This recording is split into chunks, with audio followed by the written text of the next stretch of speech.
Welcome back to our series on probability theory. I'm Mark Ledbetter, and this is lecture video number 2, Properties of Probability. We are in section 1.1 of the book. In this video, we're going to discuss the laws of unions and intersections. Then we're going to discuss some additional basic vocabulary. That's why I called it part 2. We're going to go over the relative frequency definition of probability and the classical definition of probability, and then a few examples. So the laws of unions and intersections, these are very similar to what we know about addition, multiplication, subtraction, division. So we talk about the commutative. That means that the order doesn't matter. So if we want A union B or B union A, we get the same thing. Please think of unions like, not as, but like addition. And you'll see the reason for this in the next section when we talk about probability. And then intersections are like multiplication. When we take the probability of a union, we'll end up with addition. When we take the probability of an intersection, we end up with multiplication. Associative, the thing to notice here is that everything on this side is the same. It's a union, only unions. Then our grouping, if we want to perform A union B and then C, or if we want to perform B union C and then union that with A, we're going to get the same answer. And the same is true for intersections. They're all intersections, then the order doesn't really matter. So the distributive is a little different because we're taking and distributing an intersection across a union. And when we do that, we get an intersection, then a union, intersection. So A intersect B, union A, intersect C. But we are distributing, and the same follows for the unions with the intersection. Now, De Morgan's laws will be something that you haven't seen before unless you've taken set theory or something that dealt with this. So it deals with the complements of an intersection or a union. So let's look at the first one. We have this, we have A becomes A complement. B becomes B complement. And look what happens to the intersection. It becomes a union. And the same thing happens down here, except the intersection, or the union becomes an intersection. So that's the easy way for me to remember it, is if I've got A and B and that's a complement, then I change A to A complement, B to B complement. I take the complement of each of them and then I switch from a union to intersection or intersection to union. Okay. So I want to go over an example here of De Morgan's law. That says that the A intersect B complement is equal to A complement union B complement. So first thing I want to do is I want to start out with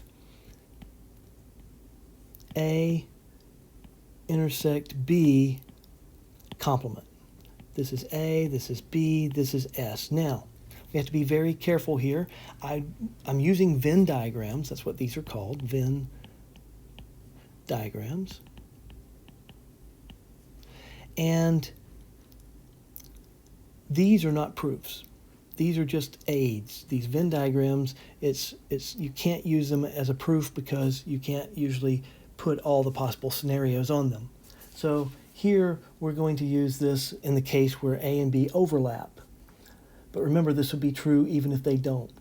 Now, this is going to be everything so the intersection of A and B is here in the middle, this center section. And this is the complement, so it's everything except that. Everything except that gets shaded. Okay. Now, let's take a look at A complement. We're still going to draw A and B, but now I just want A complement. So it's everything that's not in A. So everything that's not in A. Okay. Notice that there's no A intersect B in A complement.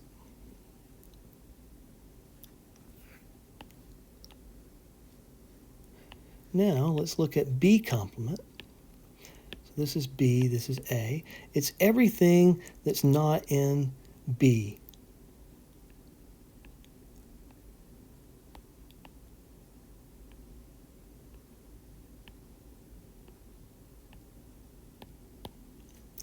And again, there's no A intersect B in B complement.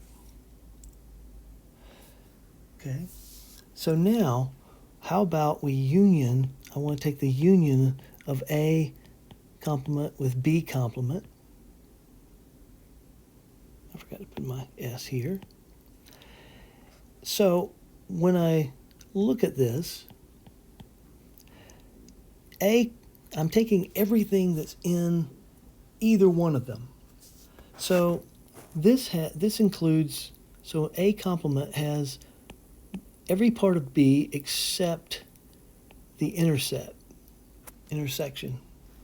And it doesn't include A. But B complement includes everything in A except, again, this intersection. So the only thing that's not included in either one of these is the intersection of A and B.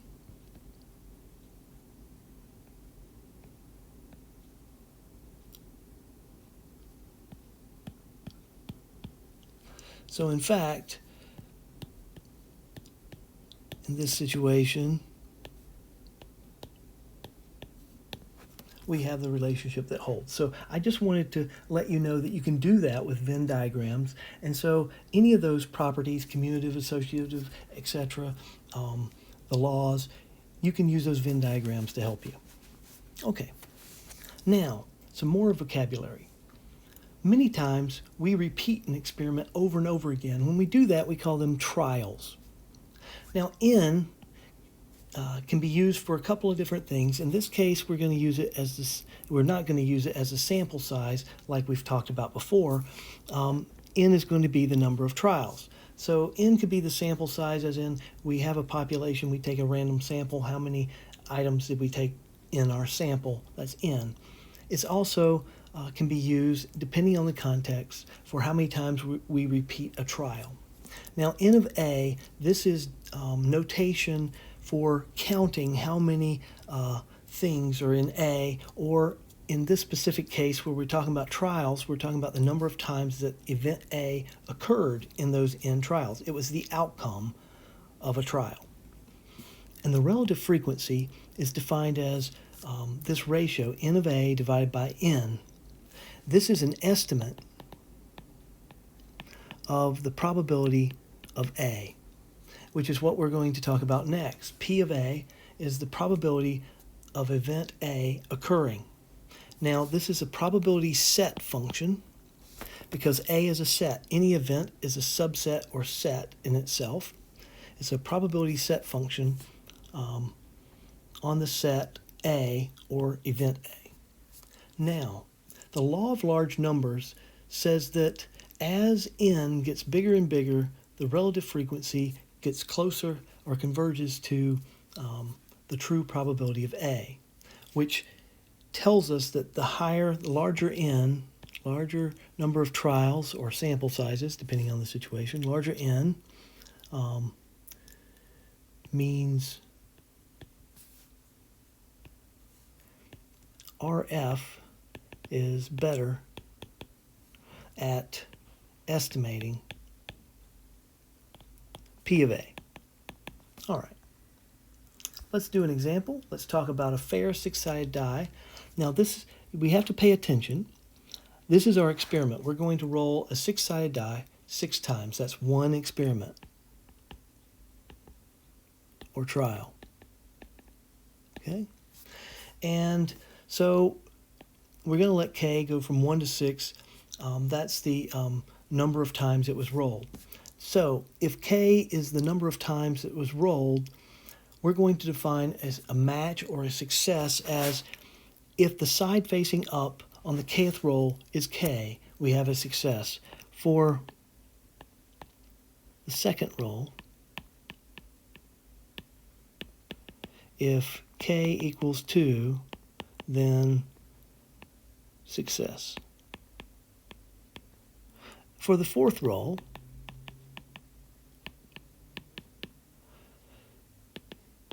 we would need k equals 4, and so forth. So for 1, it'd be 1. For 5, it'd be 5. All right. So the sample space, S, is going to be success or failure. Either it matches or it doesn't. Let A denote a success, and we want to estimate the probability of A by performing the experiment n times. So over here in our table, we've performed the experiment. This was done with a simulation, 50, 100, 250, and 500. Now, we'll notice that the relative frequency over here is dropping consistently. It doesn't have to, but in this particular simulation, it did. The important thing is it getting closer to P of A? We want to be able to estimate the probability of A. So we can actually calculate this out using our complement rule. I told you that it was going to be important, and here we are. It's the easiest way to solve this. So for each roll, I only have one way of having a success. So if so 5 out of the 6 sides are a failure. Only 1/6 is success. And then by the multiplication rule, I need to multiply this 6 times, so 5/6 to the 6th power. But that's P of A. And then to get a complement, P of A complement. To get P of A, I subtract that from 1, and it's approximately 0.6651, at least to 4 decimal places, which agrees pretty closely with this relative frequency down here.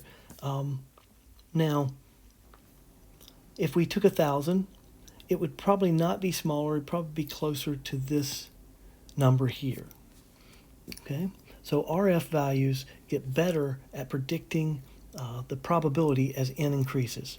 Please read example 1.1-2 in the text. Please note that reading assignments are fair game for homework or for tests. So you need to read it. If you don't understand it, contact me, ask me, I'll help you. The classical definition of probability. So let F have a finite countable number of elements. This means it's discrete. Let's say that S is equal to E1 to E2 all the way up to M, where each of these EIs is a possible outcome of the experiment, and M is the total number of outcomes in the experiment. If each of these outcomes are equally likely, they have to be equally likely, like a die. When we roll the die, every side has the same chance of occurring. Then we can calculate the probability of any E of I is going to be the same. It's going to be 1 over M for all I. If A is some event in S, it's a subset of S, then the probability of A is going to be N of A, the number of outcomes in A, divided by M. And that can be written this way. So P of A is equal to the number of outcomes in A divided by the number of outcomes in S. Okay? Let's look at our 2 4-sided fair dice examples. Recall that we can write S as this table. Okay? We have the green die, we have the red die, we can tell them apart. What's the probability that the sum is at least 5 here? Okay, so remember that along the diagonal, we find where that's equal to 5, right? So I want everything, this is A, that's 5 or more, at least 5. So I'm going to let X equal the sum of the dice, and then A is going to be the set of X greater than or equal to 5. We want at least 5, it can be more. Now remember that the definition of P of A is N of A over N of S. And so I need to count how many things are in A over here, and it turns out that it's 10, and S is 4 times 4 is 16. Please don't reduce your fractions in probability unless I ask you to. It's just going to make things more complicated for calculations. So please don't reduce unless I ask you to. Okay, now let's look at event B, where X, still the sum of the dice, is less than 4. Not equal to 4, but less than 4. So I find that I have 4 along this diagonal. But I said less than 4, I don't want it. So I'm going to go to the left of that pick up B. This is B. So the probability of B is n of B divided by n of S, which is 3 over 16. All right. Now I want you to read example 1.1-6 in the text and it's based on playing cards. So please don't forget to put your lecture notes scan them in by midnight tonight. Please do them neatly so that you can go back and read them and understand them when you're studying for a test or doing your homework. If you have any questions, by all means, come to my virtual office hours or email me if you want to meet outside of the virtual office hours, and we'll do a meet. But until next time, think probability theory. See you then.